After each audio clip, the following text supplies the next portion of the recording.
Buddies, it's your girl Firestarter from the world famous Virgo Girls. And listen, I was just checking in because y'all, we survived the Freaknik Choreographers Ball, okay? Shout out to Lyrik London. What a wonderful show. And I just wanted to tell y'all, it is a lot of work putting together routines as a choreographer, and the dancers did such a great job of bringing all of the routines to life, and the line was wrapped around the building.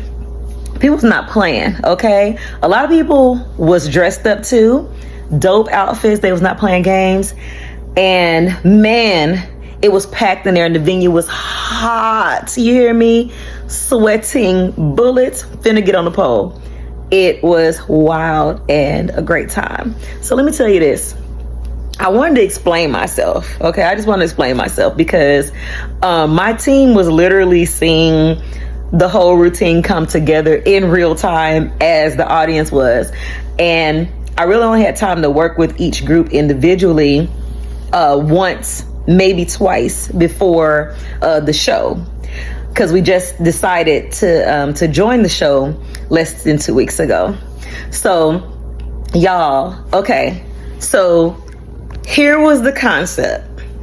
Tell me if you got it or you could see it, because sometimes, you know, you put together a routine and you think everybody's gonna know the storyline or understand the theme, but it just be all in your own head. Okay, so here was the concept.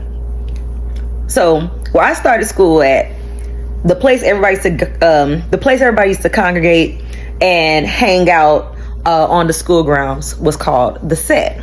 Okay, so I pictured us to be on the set, but other characters may have pictured themselves to being on their yard or on their set. Or Freaknik, you could have been at the park. In Atlanta, you could have been off of 166 somewhere, right? You could have been at Greenbrier Mall. All right, it was a lot of places that people could congregate, and when people congregate, it would be so much going on. You got people selling tapes, people selling oils, you got people dancing, you got people strolling, you got people with their dogs, you got people comparing their cars. I remember I seen Montel Jordan in a leather vest and leather pants, standing 6 foot, however tall he is, hot as balls, in the motherfucking Freaknik, y'all. I couldn't believe my eyes. So my idea was we was all on the yard and it was daytime. So we had the TAs, which are the teacher's assistants. They were the girls who was doing all the legwork, and they was kind of carrying these little stools around, which kind of was representing for their books. We kind of put a little sign on the front of it to kind of make it look like they're carrying around their books, because they got to get work done, but they want to hang out too. All right. Then we had like the girls who was like representing for like the scholars, the girls who are in school like 24/7, you know, so they were the ones who kind of looked more like they may have been like in a club, a book club, a sorority, or something along those lines. So they were the ones who had on like the spaghetti straps and the tennis skirts, and they was dancing on the stage, right? Then we had the bad girls of the campus. So the bad girls of the campus had on the cut off booty shorts, the ripped tanks, and you know they was the bad girls because we had our skaters dressed as, you know, boys, and you saw them with their camcorders and stuff. You know, they was pretty much like, hey, what you gonna do for my camera? Because this is old school. It wasn't about doing it for the gram, it was about doing it for the camera, so the people could have it as a keepsake. And what happens on that camera, on that disposable camera, is between you and them. Okay, so that was that. So we started on the yard, and everybody's kind of in their group doing their own thing. And, you know, the guys are kind of going out with their camcorders trying to see what they can see. Then we transitioned, because after you partied all day, it was time to party all night. In old Atlanta, we would be out to 6 a.m. I know I be talking like I'm so grown. I was sneaking into a lot of this stuff because I had ID access, you know what I'm saying, kind of early. But when I was younger, and I didn't have no access to no ID, I just went to the mall because everybody was at the mall, or everybody was at the park in the earlier days of Freaknik. And then at nighttime, you transition to a nightclub or the strip club. So we had the pole, so we had to take it to the strip club. And I'm talking about this old school Atlanta. So it's a gentleman's club. So it's mostly men in there unless you're coming in with a woman.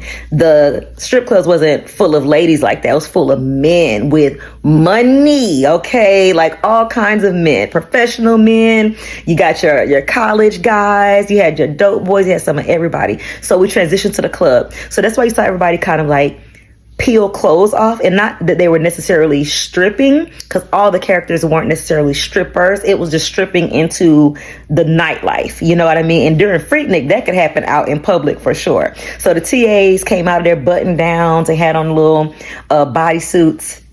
The pole girls, tore their shirts open, had on the bikini tops. They booty cheeks been out the whole time anyway, right? And really started put on their bigger tricks so they could get, the money. You saw the schoolgirls turn into bottle girls, right? And then we had these two chicks that I was inspired by, Trixie and Ronnie, because they ran their strip club, right? So you saw a young lady with the blonde updo. You saw a lady with her hair was a basket, and they came out with the money and the lights, because they gonna make sure that if money's in the building, they gonna make sure you spend it. So those two ladies was representing that. We had to have them in the zebra print to represent for the Vertical Joe's mascot. And I just thought opposite, instead of dressing them alike. Nobody really dressed alike like that in the club, because everybody wants to stand out. So I put the other young lady in cheetah, and they had on the thigh high boots, and they came out rocking. And then finally you saw the skaters come back in the club, because they like, oh dang, these are the same chicks they saw during the day. All right. And now they at the club at night, and who knows, they might have hung with them all day and then met them at the club, you know what I mean? Or just happened to pull up on them. But either way, they came in, they started, yeeking and just really turned the club up. So that's why it was so much happening. And at the end, I just wanted to have the money energy, because people used to actually just throw money for exercise in the strip club. You didn't have to do nothing for it. Yet it was just a part of your status. If you got it, you spent it. It ain't tricking if you got it. So that was pretty much like the finale of it. But we had such a good time. Creating wigs for this show was so much fun. Stoning and cutting up booty shorts was so much fun. And just kind of watching it all come to life like really fast. But anyway, don't call me crazy, okay? But that was the concept, and I hope you could see it. But we had such a great time in the show. I got a lot of BTS that I'm going to share with you, and y'all got to stick around, because we got another major performance that is on the way that I can't wait for y'all to pull up on. It is actually next Sunday in ATL. I'm going to make sure to drop the information for you. And shout out to our buds, Naomi and Crystals. They done slid off to Europe with Spice today, so I love that for you. All right, and I'm hanging out in South Carolina this weekend, so if you up through here, holla at me. Okay, I'll be working for 16 hours, but if I get an extra hour to play, pull up on me. All right, so that's it, buds. I hope you enjoyed the show. Stay on our page. I got a lot to share with you, and just follow Lyrik London if you're not already. Super amazing choreographer, and you'll see the whole lineup of all the dope choreographers that performed and put together pieces so that you can get into it.